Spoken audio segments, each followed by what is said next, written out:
ประเพณีคนภาคอีสาน นู่นในเรื่องปัญหาตกนะคะร้อนเป็นแตงอยู่ สามบ้านเฮาเราถือชาติ แม่ปัญ มี ญา การเหยา ลูกโดนเจ็บดังหางให้มันได้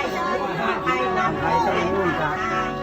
พันโฉดังปันไหนพัง ที่จะมาลงนั่งกันในหลักเรียนนี้แล้วนี่ พันเจริญไม่รอดปืนตามเสียขาด ทำไมไม่ลงคุ้ม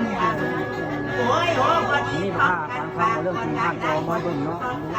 ในบ้านทุกชาติตำบลหน้าต่างมีคนอยู่ตำบลได้ บ้านนี้แล้วนี่เพิ่นเป็นเพิ่นข้าวเป็นข้าวให้แก่ เพิ่นออกแล้วจาก โอ้ยพันละจอดอย่าแรง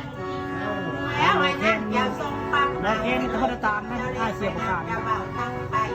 อาเซียลืม ให้ อาเซีย มัน ลืม เยี่ยมคือข่าวให้มันข่าวดูป่าตั้งแต่นี้ไปหมู่แหกเปลี่ยนแต่นี้ไปหมู่นาการตั้งปันได้ตื่นกัน ข้าเคยถ่ายทำแต่ออกจริงอ โอ้ย อกจอแก้วข้าละเชื่อได้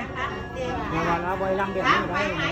เรามาเหยามาขึ้น ไปหาได้ไปตาม บริเวณบ้านทุกชาติตำบลหน้าต่างบ้านข้าบ้านทุกคำเนี่ย ปฏิทางเอาได้เจ้าบ้าน เลยได้มาถ่ายทำเรื่องของเจ้า